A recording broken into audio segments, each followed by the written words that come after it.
Hey guys, welcome to the study with Mayank. मैं हूं आपका मयंक। हम लोग यहां पर एनसीईआरटी हिस्ट्री क्लास 11 की पाठ्यपुस्तक विश्व इतिहास के कुछ विषय कवर कर रहे हैं। आज आपका इसी क्रम में अध्याय दूसरा है। आज हम लोग लेखन कला और शहरी जीवन से संबंधित इसका पार्ट 1 कवर करेंगे। तो चलिए स्टार्ट करते हैं आज का वीडियो। देखते हैं मैं क्या क्या डिस्कस करना है यहाँ पर। आज के अध्याय में हम लोग मानव इतिहास की सबसे प्राचीनतम और सबसे आधुनिक कही जाने वाली सभ्यता यानी मेसोपोटामिया सभ्यता की बात करेंगे हम लोग। तो मेसोपोटामिया की जो सभ्यता है ये विश्व की सबसे प्राचीनतम, आधुनिक और सबसे पहली नगरीकृत सभ्यता मानी जाती है। अर्थात यहीं से सबसे पहले नगरी जीवन अर्थात शहरी जीवन का आरंभ हुआ था। मेसोपोटामिया की सभ्यता जो है ये सिंधु घाटी सभ्यता से भी पुरानी है। तो यहां पर वही बताया गया है कि शहरी जीवन की जो शुरुआत है ये मेसोपोटामिया में हुई थी। तो मेसोपोटामिया जो है वर्तमान में इराक गणराज्य का हिस्सा है। मेसोपोटामिया जो है ये इराक में 2 नदियां पड़ती हैं, एक फरात नाम है और दूसरे का दजला नाम है। तो इनके बीच का ये प्रदेश है, यहीं पर इस सभ्यता का विकास हुआ था।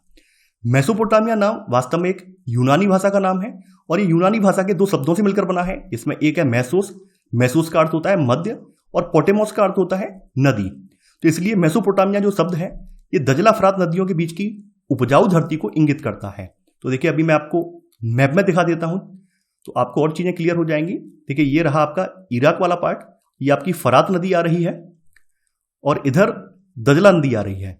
तो इनके बीच में ही ये सभ्यता विकसित हुई है, इसकी बीच में ये सभ्यता फली फूली है। तो आप यहां पर अपना पहला पॉइंट नोट डाउन करेंगे जो मैंने यहां पर अंडरलाइन किया है कि शहरी जीवन की शुरुआत मेसोपोटामिया में हुई थी। पहले का सब पॉइंट देखिए, फरात और दजला नदियों के बीच स्थित यह प्रदेश आजकल इराक गणराज्य का हिस्सा है। यह पहला सब पॉइंट हो जाएगा। यहां पर पहले का सेकंड सब पॉइंट पे इसकी विशेषता और बताएंगे कि मेसोपोटामिया की सभ्यता क्यों विख्यात थी। तो मेसोपोटामिया की सभ्यता अपनी संपन्नता, शहरी जीवन, विशाल एवं समृद्ध साहित्य, गणित और खगोल विद्या के लिए यह प्रसिद्ध है। तो आपका ये पहले का पॉइंट का सेकंड सब पॉइंट हो जाएगा। अब देखिए यहां पर आप लोग मेसोपोटामिया जो शब्द है इस शब्द का अर्थ भी बताएंगे। तो मेसोपोटामिया जो अर्थ है वो आप यहां से लेकर यहां तक सेकंड पॉइंट में ही नोट डाउन कर लेंगे। तो यहां से लेकर यहां तक आपका जो है सेकंड पॉइंट हो जाएगा। अब देखिए मेसोपोटामिया के बारे में यहां विशेषता भी बताई गई है कि मेसोपोटामिया की लेखन प्रणाली, उसके साहित्य ने पूर्वी भूमध्य सागरीय प्रदेशों, उत्तरी सीरिया, तुर्की और यहां तक कि जो मिस्र के फराव हैं इनको भी प्रभावित किया है। यानी इन लोगों को भी मेसोपोटामिया की सभ्यता के साहित्य ने, वहां की लेखन प्रणाली ने प्रभावित किया है। ये बात यहां पर बताई गई है। अब तो आपने यहां पर पहला पॉइंट और दूसरा पॉइंट नोट डाउन कर लिया होगा। अब आगे बढ़ते हैं। अब देखिए यहां पर कुछ चीजें और बताई गई हैं कि अभिलिखित इतिहास के आरंभिक काल में इस प्रदेश को मुख्यतः इसके शहरीकृत दक्षिणी भाग को सुमेर और अक्कद कहा जाता था। देखिए यहां पर अभी जो मैंने आपको मैप दिखाया था तो आपने वहां पर ध्यान भी दिया होगा कि इस सभ्यता के जो प्रमुख केंद्र रहे हैं वो उत्तर की ओर ना रहकर दक्षिण की ओर रहे हैं। जैसे अगर आप अपनी सिंधु घाटी सभ्यता देखेंगे तो सिंधु घाटी सभ्यता के सबसे आधुनिकतम नगर जो है वो खास करके ऊपर की तरफ है। ये हड़प्पा और मोहनजोदड़ो जो है वो ऊपर की तरफ मिलेंगे और बाद बाकी जो नगर है वो नीचे की तरफ है। खास करके जो फेमस नगर है वो उनके हड़प्पा, मोहनजोदड़ो ऊपर की तरफ है। तो ठीक उसी प्रकार से मेसोपोटामिया सभ्यता के सबसे ज्यादा विकसित कहे जाने वाले, सबसे आधुनिक कहे जाने वाले जो नगर हैं वो इसके दक्षिणी भाग की ओर विकसित हुए हैं, दक्षिणी भाग की ओर फले फूले हैं। तो ये बात यहां पर बताई गई है। तो आप अपना तीसरा पॉइंट यहां पर नोट करेंगे और तीसरे पॉइंट में लिखेंगे यहां से लेकर अभिलिखित इतिहास के आरंभिक काल में इस प्रदेश को मुख्यतः इसके शहरीकृत दक्षिणी भाग को सुमेर और अक्कद कहा जाता था। इसको सुमेर और अक्कद के नाम से जाना जाता था। अब देखिए यहां पर थोड़ा सा परिवर्तन आया है।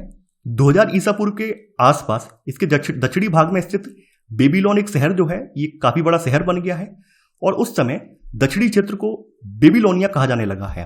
तो यहां पर तीसरे का पहला सब पॉइंट आएगा। यहां पर आप लिखेंगे 2000 ईसा पूर्व के बाद जब बेबीलोन एक महत्वपूर्ण शहर बन गया तब दक्षिणी क्षेत्र को बेबीलोनिया कहा जाने लगा। इसके बाद यहां पर एक परिवर्तन और आया है। इसका जो उत्तरी वाला भाग है इसके उत्तरी वाले भाग पर असीरियाइयों ने कब्जा कर लिया है और उस वजह से इसका उत्तरी भाग जो है असीरिया कहा जाने लगा है।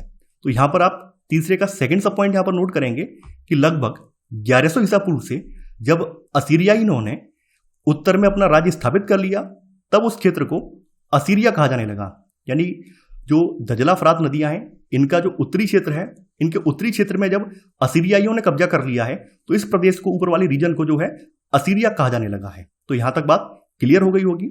अब देखिए यहां पर इसकी भाषा की बात कर लेते हैं कि मेसोपोटामिया सभ्यता की भाषा कौन कौन सी रही है, ये भी जानना जरूरी है। देखिए यहां पर इस प्रदेश की सबसे पहली ज्ञात भाषा जो है सुमेरियन थी, और लगभग 2400 ईसा पूर्व के आसपास यहां पर जब अक्कदी लोग आए हैं तो अक्कदी भाषा ने सुमेरी भाषा का स्थान ले लिया है। इसके बाद आप देखेंगे धीरे धीरे करके यहां पर अरामाइक भाषा की भी एंट्री हुई है, यानी यहां पर मूलतः 3 भाषाओं का प्रभाव देखा जा सकता है, जिसमें एक भाषा जो है सुमेरी है, दूसरी भाषा जो है अक्कदी है, और तीसरी भाषा जो है अरामाइक है। अरामाइक वही भाषा है जिसमें अशोक ने अपने शिलालेख उत्कीर्ण करवाए हैं। तो यहां पर 3 भाषाओं का प्रभाव देखने को मिलता है। तो यहां पर आपका चौथा पॉइंट लिखेंगे, चौथे पॉइंट में आप लिखेंगे मेसोपोटामिया प्रदेश की प्रथम ज्ञात भाषा सुमेरियन यानी सुमेरी थी। इसी में सब पॉइंट 2400 ईसा पूर्व के आसपास अक्कदी भाषा ने सुमेरी भाषा का नाम स्थान ले लिया, यानी कि चौथे का पहला सब पॉइंट आप लिखेंगे 2400 ईसा पूर्व के आसपास अक्कदी भाषा ने सुमेरी भाषा का स्थान ले लिया। इसी में अगला सब पॉइंट लिखेंगे, चौथे का सेकंड सब पॉइंट लिखेंगे, इसमें लिखेंगे 1400 ईसा पूर्व से धीरे धीरे अरामाइक भाषा का भी प्रवेश शुरू हुआ, यानी यहां पर ऐसे करके मूलतः 3 भाषाएं आपको देखने को मिलेंगी। तो जो अरामाइक भाषा है ये सबसे लास्ट की भाषा है, और इसी वजह से अरामाइक भाषा जो है आज भी इसके कुछ कुछ भागों में बोली जाती है। और देखिए अरामाइक भाषा से ही यहां पर बताया गया है कि हिब्रू जो भाषा है, हिब्रू वर्तमान में अगर आपने जानते हो तो हिब्रू इजराइल की भाषा है। तो जो इजराइल की भाषा हिब्रू है उसका संबंध अरामाइक भाषा से है, ये बात यहां पर बोली गई है कि यह भाषा जो है हिब्रू से मिलती जुलती थी। तो ये बात आपने नोट कर ली होगी। देखिए जो जो पॉइंट मैंने बताए हैं वही पॉइंट आपको नोट करने हैं, बाद बाकी जो मैं बता रहा हूं वो नोट नहीं करना है। तो मेसोपोटामिया के बारे में यहां तक आपने चीजें नोट कर ली हैं। अब देखिए यहां पर कुछ कहानी भी बताई गई है, मेसोपोटामिया की खोज कैसे हुई, कैसे इसके बारे में जानकारी पता चली, कौन कौन से ऐसे साक्ष्य हैं, स्रोत हैं जिनसे हमें इसके बारे में पता चलता है। तो देखिए मेसोपोटामिया की जो पुरातत्व खोज है इसकी शुरुआत 1840 के दशक में हुई है। 1840 के दशक से यहाँ पर उत्खनन स्टार्ट हुआ है, और ये एक ऐसा स्थल है, यानी ये सभ्यता का स्थल एक ऐसा सभ्यता है जहां पर लंबे समय तक खुदाई कार्य हुआ है।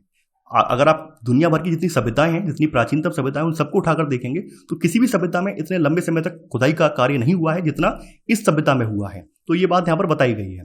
इस सभ्यता की हमें जानकारी के स्रोत जो है इसमें बताया गया कि सैकड़ों की संख्या में इमारतों से मूर्तियां, आभूषण, कब्र, औजार, मुद्रा, और यहां तक कि यहां पर तमाम जो शिलापट्ट हैं वो मिले हैं जिनसे हमें इस सभ्यता के बारे में जानकारी प्राप्त होती है। अब देखिए इस सभ्यता के प्रति जो उत्खनन करता थे या पुरातत्ववेद थे उनकी इतनी रुचि क्यों थी, उस रुचि होने का एक रीजन भी था। तो यूरोप वासियों ने मेसोपोटामिया इसलिए महत्वपूर्ण था क्योंकि बाइबल के जो प्रथम भाग जिसको ओल्ड टेस्टामेंट कहा जाता है यानी पुराने विचार कहा जाता है, इसमें उल्लेख कई संदर्भों में किया गया है। यानी कि जो बाइबल आप लोग जानते हैं ईसाइयों का सबसे पवित्र ग्रंथ है, तो इसमें मेसोपोटामिया का उल्लेख जो है कई रूपों में किया गया है। तो इसी में एक भाग है ओल्ड टेस्टामेंट। ओल्ड टेस्टामेंट का मतलब होता है पुराने विचार।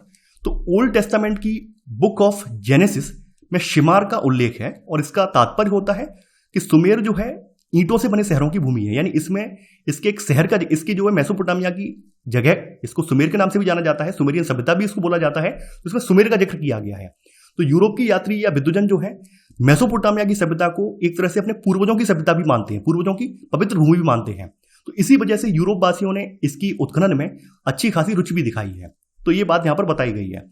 हालांकि उन्हें अपने बाइबल में लिखित जो भी तथ्य हैं उनसे मिलता जुलता यहाँ पे कुछ भी नहीं मिला है, लेकिन हाँ जो जो उनके बाइबल में कहानियां प्रचलित थी उसके आधार पर इसकी खुदाई जरूर हुई। उन्होंने ये साबित करने का कई बार प्रयास भी किया कि जो मेसोपोटामिया सभ्यता है ये वास्तव में बाइबल में जो लिखित कहानी है इससे मिलती जुलती है, लेकिन ये पूरी तरह से सही नहीं है, ये चीजें गलत हैं। ये बात यहाँ पर बताई गई है। एक कहानी का भी जिक्र किया गया है, जैसे बाइबल में कहानी आती है जल प्लावन की। जल प्लावन का मतलब क्या कि पृथ्वी पर जब प्रलय आ गई, प्रलय का अर्थ यह है कि बाढ़ के रूप में पृथ्वी पर जब प्रलय आ गई, चारों तरफ पानी पानी फैल गया, तो उस समय एक व्यक्ति आया जिसका नाम था नोआ। नोआ नाम का एक मनुष्य आया जिसको परमेश्वर ने चुना था। तो नोआ ने क्या किया, नोआ ने एक बहुत बड़ी विशाल नाव बनाई है, और उसने क्या किया है, जितने पृथ्वी पर मौजूद जीव जंतु हैं उन सबके एक एक जोड़े, एक एक पेयर उठाकर उस नाव में रख लिए हैं।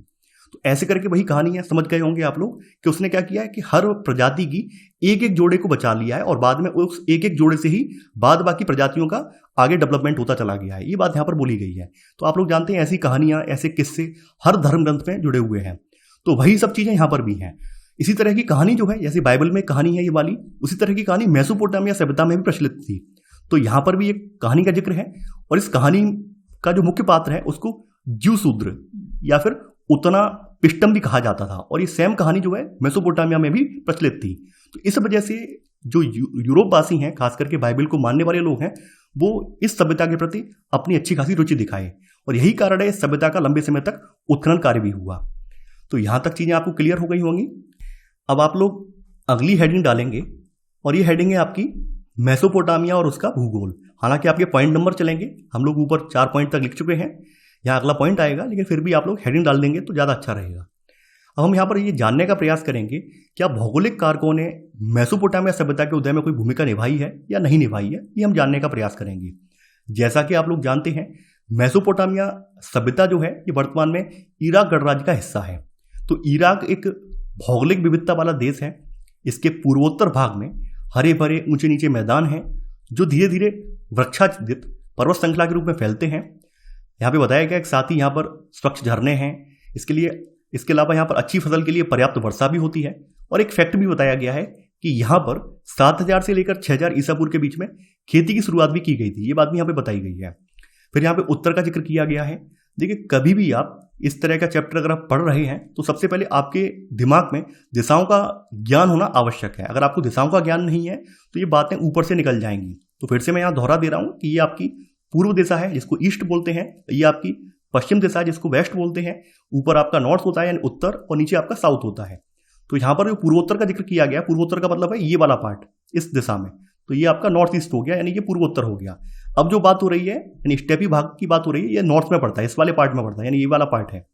तो इसके उत्तर में ऊंची भूमि है जहां पर स्टेपी घास के मैदान है और स्टेपी घास के मैदान होने की वजह से यहाँ पर आजीविका का प्रमुख साधन पशुपालन है। पशुपालन जो है खेती की तुलना में आजीविका का इस क्षेत्र में अच्छा साधन है। ये बात यहाँ पर बताई गई है। आप अब यहाँ पर नोट करेंगे, 5वां पॉइंट आप नोट करेंगे। 5वें पॉइंट में आप लिखेंगे इराक के पूर्वोत्तर भाग में हरे भरे ऊंचे नीचे मैदान है।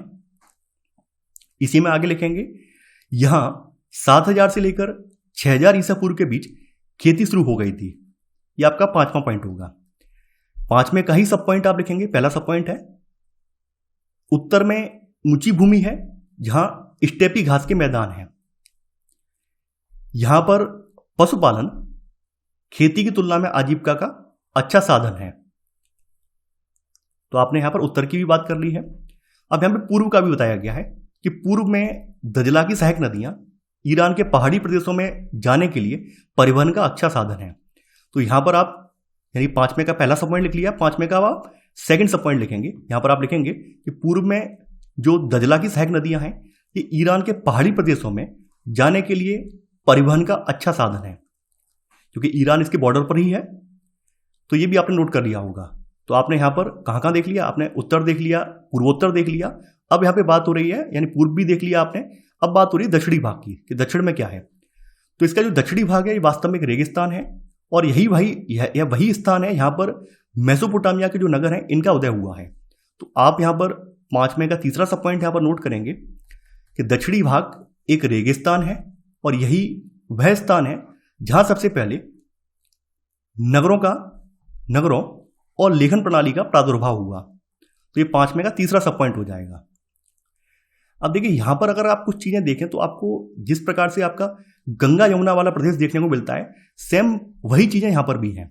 यानी ये नदियां ऊपर से निकल कर आ रही हैं, अपने साथ गाद या सिल्ट लेकर आ रही हैं और ऐसे करके इन्होंने पूरा मैदान डेवलप किया है। तो वही चीजें यहाँ पर भी देखने को मिलती हैं। तो सेम चीजें यहाँ पर भी वही हैं, क्योंकि ये फरात और दजला नदियां जो थी, ये नदियां अपने उद्गम स्थान से जब निकलती थी तो अपने साथ तमाम तरह का मलबा भी साथ में लाती थी, जिसको मैदानी इलाके में बिखेर देती थी। तो ऐसे करके मैदानी भाग काफी ज्यादा उपजाऊ बन गया और उपजाऊ मैदानी भाग ने जो है कृषि के लिए अच्छे अवसर पैदा किए। यही कारण है कि यहाँ पर जनसंख्या का सघनीकरण बढ़ता गया, जनसंख्या यहाँ पर सघन होती गई है और ऐसे करके यहाँ पर नगरीकरण का आरंभ भी हो गया है। तो वही सब चीजें हैं, बस आपको चीजें कोरिलेट करनी है ताकि चीजें और अच्छे से क्लियर हो जाए।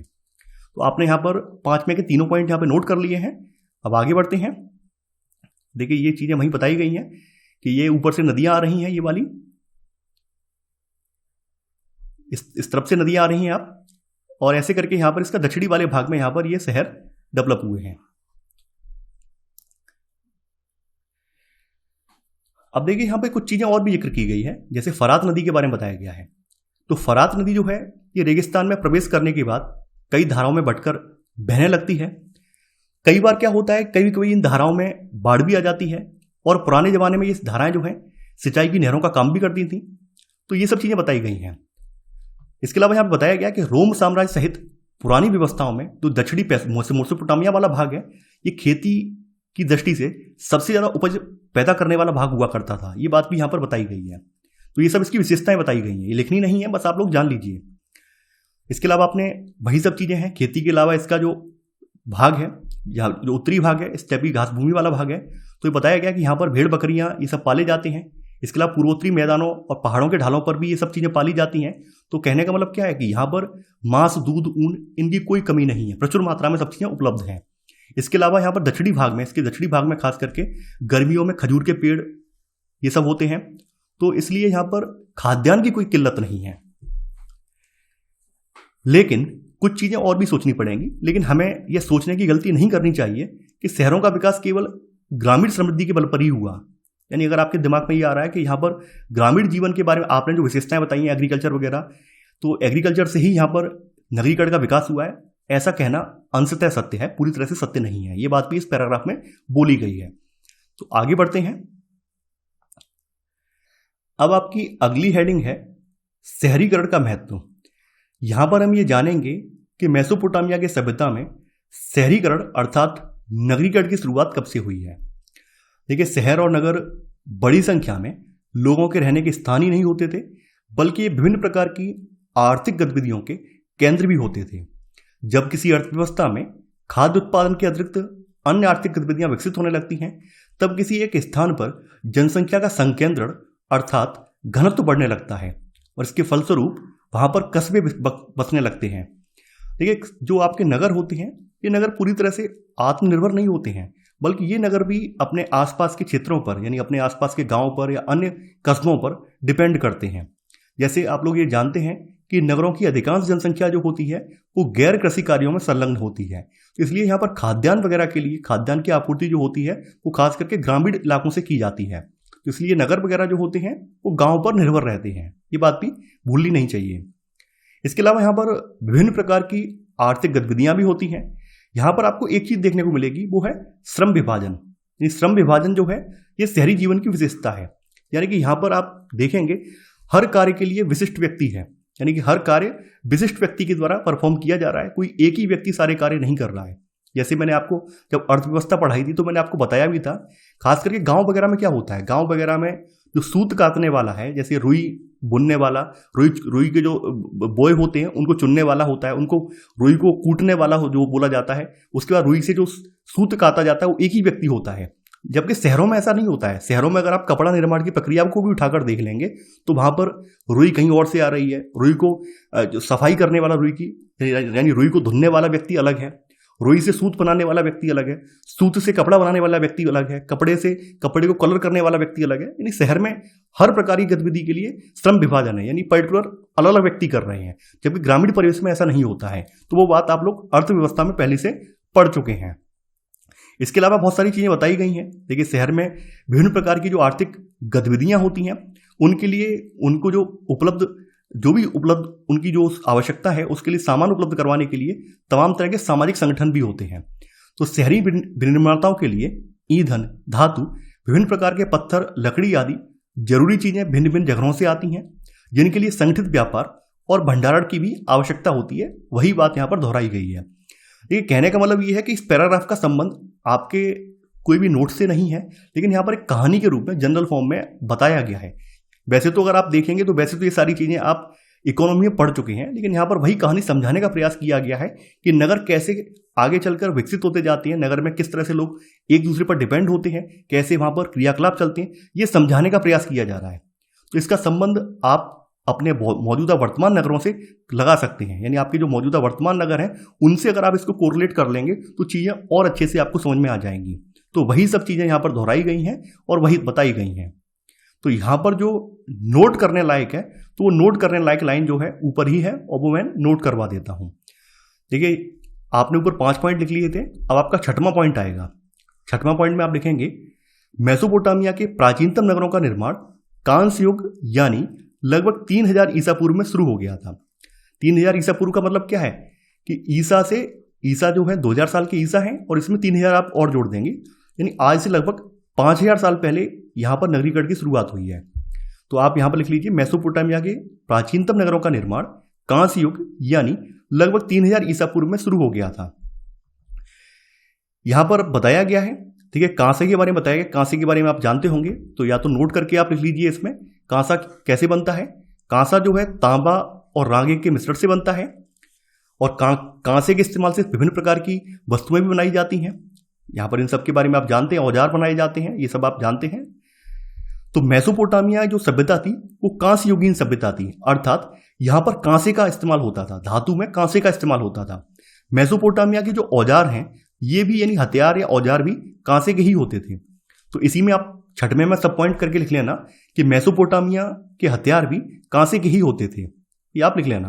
तो ऐसे करके आपका 6वां पॉइंट पूरा हो जाएगा। तो आपको शहरीगढ़ का महत्व समझ में आ गया होगा, शहरीगढ़ का क्या महत्व है और मेसोपोटामिया सभ्यता में शहरीगढ़ कब से डेवलप हुआ है ये भी आपने जान लिया है।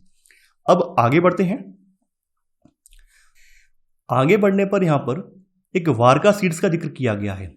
देखिए, जिस प्रकार से आपके सिंधु घाटी सभ्यता के नगरों से एक साधु की मूर्ति प्राप्त हुई, प्रीस्ट की मूर्ति प्राप्त हुई है, ठीक इसी तरह से यहां से भी संगमरमर को तराश कर बनाई हुई एक स्त्री के सिर वाली मूर्ति प्राप्त हुई है। यानी एक स्त्री का सिर है, पूरी मूर्ति नहीं है, स्त्री का एक सिर प्राप्त हुआ है। तो जैसे आपके सिंधु घाटी सभ्यता से प्रश्न पूछे जाते हैं तो वहां पूछ लिया जाता है कि सिंधु घाटी सभ्यता के किस नगर से साधु की मूर्ति प्राप्त हुई है, मोहनजोदड़ो से प्राप्त हुई है, हड़प्पा से प्राप्त हुई है, कालीबंगा से प्राप्त हुई, कहां से प्राप्त हुई है। तो वैसे ही अगर यहां पर भी पूछा जाएगा तो आपको लिख लेना पड़ेगा। तो आप यहां पर क्या करेंगे, आप अगर नोट करके आप इसको लिख लेंगे तो ज्यादा बेटर रहेगा, क्योंकि आपको पता होगा कि सिर सफेद संगमरमर को तराश कर बनाया हुआ स्त्री का सिर कहां से प्राप्त हुआ है, ये उरूक नगर से प्राप्त हुआ है। तो यहां पर आप लिखेंगे नोट में उरूक नगर से लगभग 3000 ईसा पूर्व प्राचीन स्त्री का सिर जो कि सफेद संगमरमर को तराश कर बनाया गया है प्राप्त हुआ है। इसी का सब पॉइंट, इसकी आंखों और भौहों में क्रम से नीले लाजवर्ण तथा सफेद सीपी और काले डामर की जड़ाई की गई होगी। तो ये नोट करके आपने चीजें नोट डाउन कर ली होंगी। आगे बढ़ते हैं हम लोग।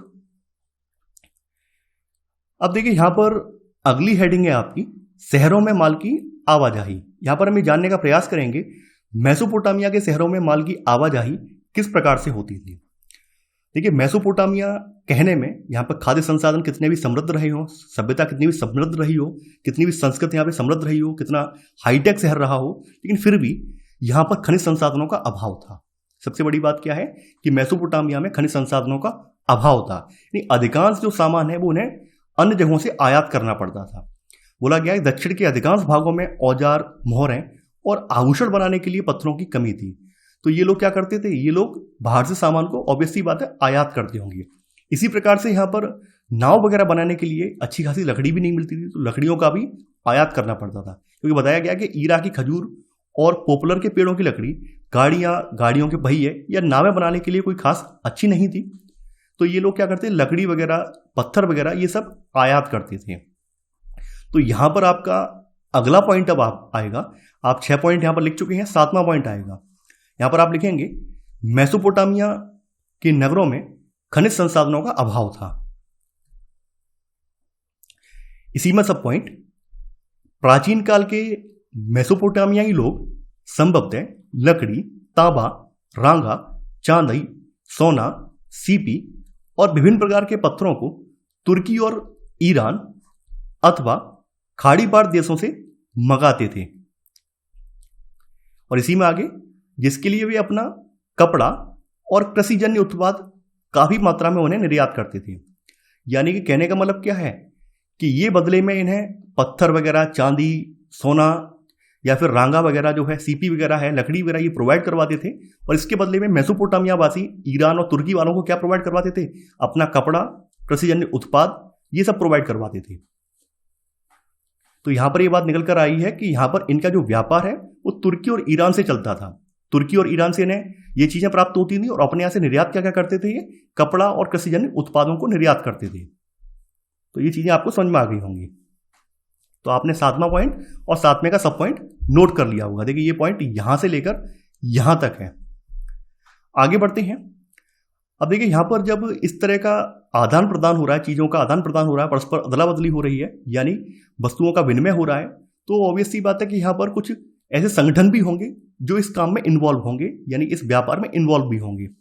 तो यहां पे वही बताया गया है कि दक्षिणी मेसोपोटामिया के लोगों ने ऐसे संगठन स्थापित करने की शुरुआत की। यानी जहां जहां पर इनके प्रमुख नगर थे, उन नगरों में ऐसे संगठन बने जो कि व्यापार के विभिन्न कार्यों में संलग्न थे। यहां पर देखिए परिवहन के मामले की अगर हम बात करें तो यहां पर जो भारवाही पशुओं की पीठ पर कोई सामान लाना ले जाना काफी कठिन था, यानी ये बहुत जटिल कार्य था। एक तो दक्षिणी भाग है भाई, इराक का दक्षिणी भाग है, दक्षिणी भाग हल्का सा रेगिस्तान भी है यहाँ पर, और पशुओं के लिए प्रचुर मात्रा में चारा वगैरह भी नहीं है।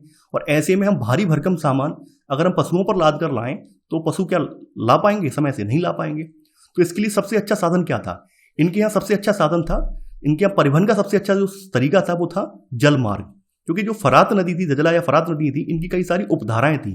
तो उपधाराओं की वजह से यहाँ पर सामान की आवाजाही के लिए ये लोग जलमार्ग का उपयोग करते थे। तो यहां पर अब आपका 8वां पॉइंट आएगा। यहां पर आप लिखेंगे मेसोपोटामिया के नगरों में परिवहन का सबसे सस्ता तरीका सर्वत्र जलमार्ग ही था। इसी में सब पॉइंट पुराने मेसोपोटामिया की नहरें और प्राकृतिक जलधाराएं छोटी बड़ी बस्तियों के बीच माल परिवहन का अच्छा मार्ग थी। तो ये आपका 8वां पॉइंट और 8वें का सब पॉइंट हो गया।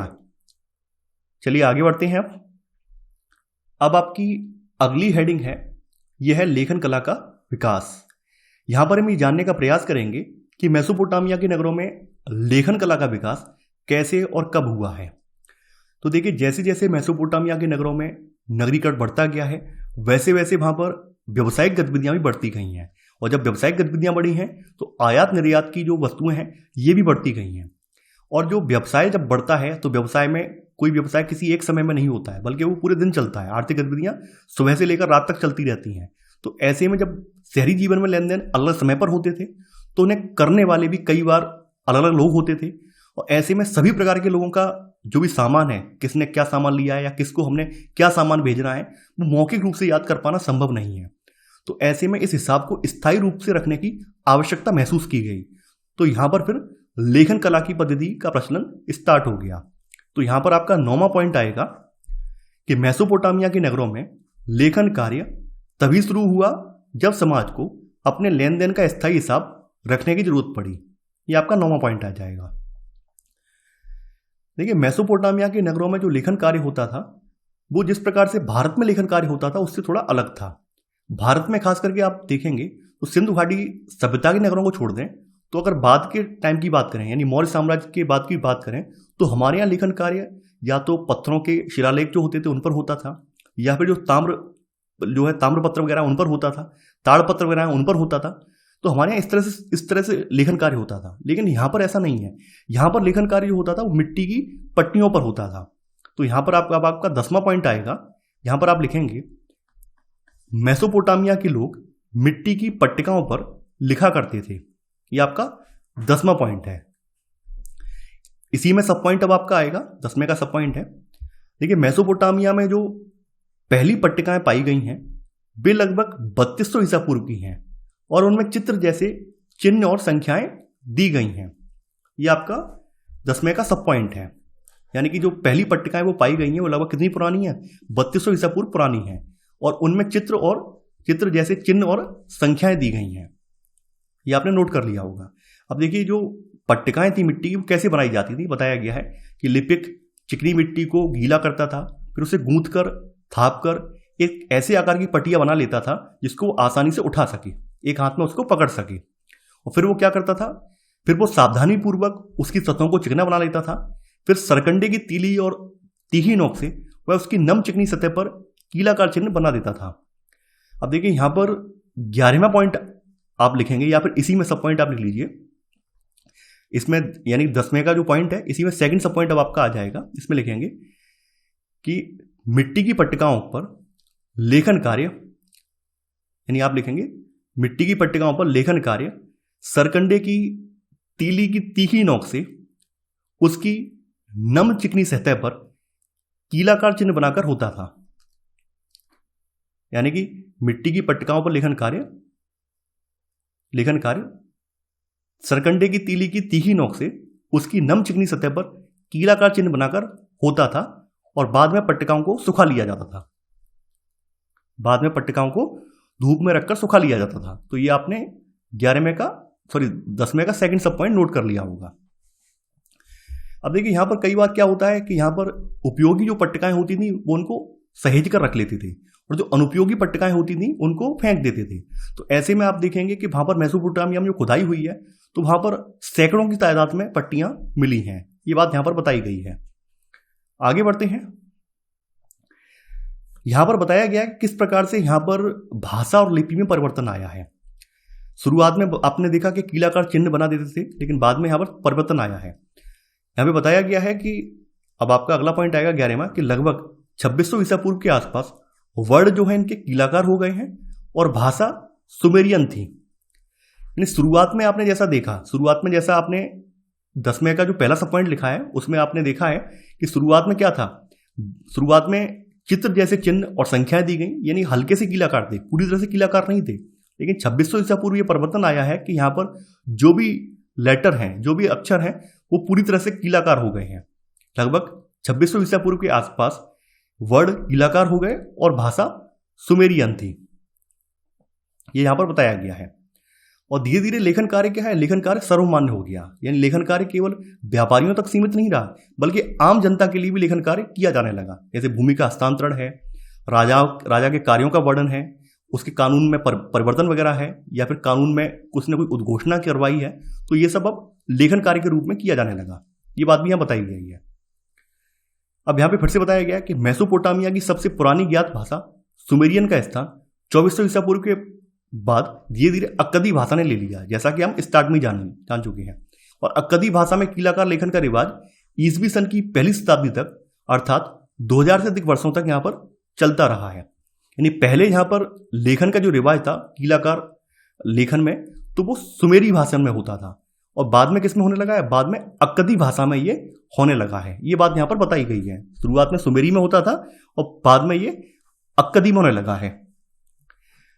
तो यहां पर आप इसमें लिखेंगे 11वें का सब पॉइंट ही कि लगभग 2400 ईसा पूर्व के बाद अक्कदी भाषा में कीलाकार लेखन का रिवाज शुरू हुआ और यह ईसवी सन की पहली शताब्दी तक चलता रहा।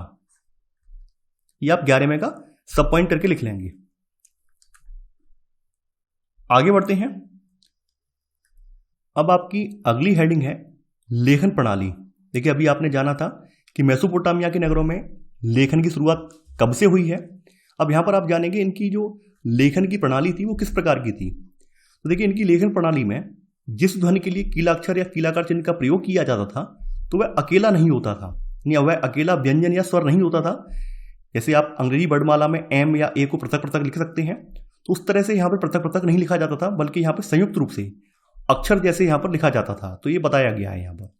तो आपका 12वां पॉइंट यहाँ पर आएगा कि मेसोपोटामिया की लेखन प्रणाली में फिर यहाँ से लेकर यहाँ तक, यानी मेसोपोटामिया की लेखन प्रणाली में जिस ध्वनि के लिए कीलाक्षर या कीलाकार चिन्ह का प्रयोग किया जाता था तो वह अकेला व्यंजन या स्वर नहीं होता था, लेकिन अक्षर होते थे। जैसे अंग्रेजी में पुट, ला या इन है, तो सेम इसी तरह से यहाँ पर भी पूरा का पूरा अक्षर होता था, यानी पृथक रूप में स्वर या व्यंजन नहीं थे, बल्कि पूरा का पूरा एक अक्षर था। तो इस बात की दिक्कत ये थी कि ये काफ़ी जटिल कार्य था। ऐसे में यहाँ पर जो लिपिक, लेखन कार्य करने वाले लिपिक थे, उनको कई सारे चिन्ह सीखने पड़ते थे और उन्हें बड़ी सावधानी पूर्वक गीली पट्टी को सूखने से पहले ही उन पर लिखना भी होता था। यानी यहाँ पर लेखन कार्य आसान नहीं था, बल्कि काफ़ी जटिल कार्य था। तो 12वां पॉइंट जैसे मैंने बताया है उस वैसे आपने यहाँ पर लिख लिया होगा। अब आपकी अगली हेडिंग है साक्षरता। यहां पर हम ये जानने का प्रयास करेंगे क्या मेसोपोटामिया में लोग पढ़ लिख सकते थे। देखिए, जैसा कि अभी आपने लेखन प्रणाली में जाना है, मेसोपोटामिया की जो लिपि थी वो इतनी ज़्यादा आसान नहीं थी, यानी जटिल लिपि थी। यहाँ के लिपकों को भी लेखन प्रणाली सीखने के लिए सैकड़ों की तादाद में चिन्हों को सीखना पड़ता था। तो इस वजह से लेखन प्रणाली काफ़ी ज़्यादा आसान नहीं थी, तो आम जन इसमें रुचि नहीं दिखा पाया। यही कारण रहा कि यहाँ पर बहुत कम लोग पढ़ लिख सकते थे। तो आपका 13वां पॉइंट आएगा यहाँ पर आप लिखेंगे कि न केवल प्रतीकों या चिन्हों की मेसोपोटामिया की लिपि में संख्या सैकड़ों में थी, बल्कि ये कहीं अधिक पेचीदा थे। ऐसे लिख लेना आप कि मेसोपोटामिया की लिपि में न केवल प्रतीकों या चिन्हों की संख्या सैकड़ों में थी, बल्कि ये कहीं अधिक पेचीदा थे। इसी कारण मेसोपोटामिया के बहुत कम लोग पढ़ लिख सकते थे। तो आपका ये 13वां पॉइंट हो जाएगा। यहां पर एक विशेषता और बताई गई है। यहां पर ये बताया गया है कि मान लीजिए राजा का कोई प्रशस्तिपूर्ण अभिलेख है, तो उस प्रशस्तिपूर्ण अभिलेख में भी वहां पर राजा का इस बात का जिक्र किया गया है कि राजा साक्षर है। ये बात भी यहां पे बताई गई है। तो यहां पर आप 14वां पॉइंट आप लिखेंगे कि अगर राजा स्वयं पढ़ सकता था तो वह यह चाहता था कि उसके प्रशस्तिपूर्ण अभिलेखों में उन तथ्यों का उल्लेख अवश्य किया जाए, ताकि जनता ये ना समझे कि राजा निरक्षर है, राजा पढ़ना लिखना नहीं जानता है, ये जनता ना समझे। तो राजा उस चीज का उल्लेख भी करवाता, यानी जो भी अपने प्रशस्तिपूर्ण अभिलेख होते थे उनमें इस बात का उल्लेख अवश्य करवाता था कि राजा साक्षर है। ये बात यहां पर लाइन से निकल कर आ रही है। तो आगे बढ़ते हैं। अब देखिए यहां पर लेखन का प्रयोग कैसे स्टार्ट हुआ, इसको लेकर मेसोपोटामिया की संस्कृति में एक कहानी प्रचलित है। इस कहानी में उरूक के प्राचीन शासक, इसका नाम है एन मरकर, इसका जिक्र किया गया है। तो यहां पर आप नोट करके पहले कुछ चीजें लिख लें। नोट में आप लिख लेना कि उरूक का प्राचीन शासक एन मरकर, इतना लिख लें डेस्क लगा के। अब देखिए कहानी यह है कि जो उरूक शहर है, तो उरूक शहर का शासक है एन मरकर। तो उरूक उन दिनों एक सुंदर शहर था और यहां पर एक मंदिर था, सुंदर मंदिर था। इसको सजाने के लिए लाजवर्द और अन्य बहुमूल्य रत्न की आवश्यकता थी, धातुओं की आवश्यकता थी। तो इसके लिए इन्होंने क्या किया है, उरूक के शासक ने यानी एन मरकर ने अपना एक दूत एक दूसरे शहर जिसका नाम है अरट्टा, तो अरट्टा के लिए अपना एक दूत भेजा है। दूत की वही कहानी है कि भाई ये दूत उरूक से चलकर अरट्टा तक गया है। तो कैसे कैसे गया है, पहाड़ों को पार किया है इसने, 6 पर्वतमालाएं क्रॉस की हैं, फिर 7 पर्वतमालाएं पार की हैं। तो ऐसे करके ये अरट्टा पहुंचा है। और अरट्टा में पहुंचकर क्या किया है, दूत अरट्टा के मुखिया से लाजवर्द या चांदी नहीं ला पाया है और उसे बारंबार लंबी यात्राओं के उपरांत खाली हाथ ही लौटना पड़ा है। इसके बावजूद भी उसने क्या किया है, उसने अरट्टा के राजा को धमकाया भी है, तरह तरह की धमकियां भी दी अपने राजा की तरफ से कि भाई अगर आप हमारे राजा के लिए ये सामान प्रोवाइड नहीं करवाएंगे तो हम आपके ऊपर आक्रमण कर देंगे। इस तरह की तमाम धमकियां भी दी हैं, लेकिन फिर भी वो सामान प्राप्त नहीं कर पाया है। यानी कि जो एन मरकर का दूत है वो अरट्टा के शासक से सामान प्राप्त नहीं कर पाया है। एंड में क्या हुआ है, एंड में दूत ने जो अपनी बातें थी कि भाई हम किस लिए आए, क्योंकि वो इतनी बार गया था अरट्टा के शासक के पास कि एंड में दूत जिस उद्देश्य के लिए वहां पर गया था उन बातों को बताते बताते कंफ्यूज हो गया कि हमें क्या चाहिए था। हो जाता है कभी कभी, यानी कभी कभी आप लगातार कोई एक काम करते रहें तो आपकी भी याददाश्त कमजोर सी हो जाती है। तो यहां पर वही चीज है कि अंत में दूत इतना चकरा गया कि अपनी बात को सही तरीके से व्यक्त ही नहीं कर पाया है और उसने एन मरकर के संदेशों को घालमेल कर दिया है। तब क्या होता है, तब फिर राजा एन मरकर ने अपने हाथ से चिकनी मिट्टी की पट्टिका बनाई और उस पर शब्द लिख दिए। और उन दिनों मिट्टी पर शब्द लिखने का रिवाज नहीं था, ये कहानी में ऐसा बताया गया है। तो जब इसने पट्टिका उस अरट्टा को दिखाई, अरट्टा के शासक को दिखाई है, तो उस समय तो वो क्या है, उस समय वो देखता ही रह गया, उसकी त्योरियां चढ़ गई हैं। उसकी त्योरियां चढ़ गई हैं कि भाई क्या शासक की लिखी हुई वास्तव में है या नहीं है। तो जब लिखी हुई पट्टिका दूत ने अरट्टा के शासक के हाथों में दी तो उसने उसकी जांच की। उच्चरित शब्द कील यानी कीलाकार शब्द थे, तो उसे देखते ही उसकी त्योरियां चढ़ गईं। उसने पट्टिका पर नजर गड़ाए रखी, यानी कहानी में ये बताया गया है कि उसने कन्फर्म करने की कोशिश की है क्या ये शासक ने ही लिखी है या किसी और ने लिखी है। तो ऐसे करके ये कहानी का जिक्र किया गया है। तो यहां पर वही बात राइटर ने भी लिखी है। इस घटना को शाब्दिक रूप से सत्य नहीं माना जाना चाहिए, लेकिन इससे यह निष्कर्ष निकाला जा सकता है कि मेसोपोटामिया की विचारधारा के अनुसार सर्वप्रथम राजा ने ही व्यापार और लेखन की व्यवस्था की थी। यह निष्कर्ष निकाला जा सकता है। तो देखिए 15वां पॉइंट अब आप लिख लीजिए। 15वां पॉइंट में आप या फिर आप नोट करके लिख लीजिए तो ज्यादा बेटर रहेगा। नोट करके आप यहां पर लिख लीजिए कि मेसोपोटामिया की विचारधारा के अनुसार सर्वप्रथम राजा, ब्रैकेट में एन मरकर का नाम डाल देना, सर्वप्रथम राजा एन मरकर ने ही व्यापार और लेखन की व्यवस्था की थी। ये यहाँ की विचारधारा है, जबकि ये सही नहीं है। ये काव्य में हमें बताया गया है और काव्य से इस विचारधारा के बारे में हमें पता चलता है। तो देखिए, आज के वीडियो में हम पार्ट 1 में केवल इतना ही नोट करेंगे। इसके अगले का पार्ट आप पार्ट 2 में देखेंगे, यानी इससे अगले का जो कंटेंट है या अगले में जो नोट्स आएंगे वो आप पार्ट 2 में कवर करेंगे। तो चलिए आज के लिए उतना ही। Thanks for watching. जय हिंद।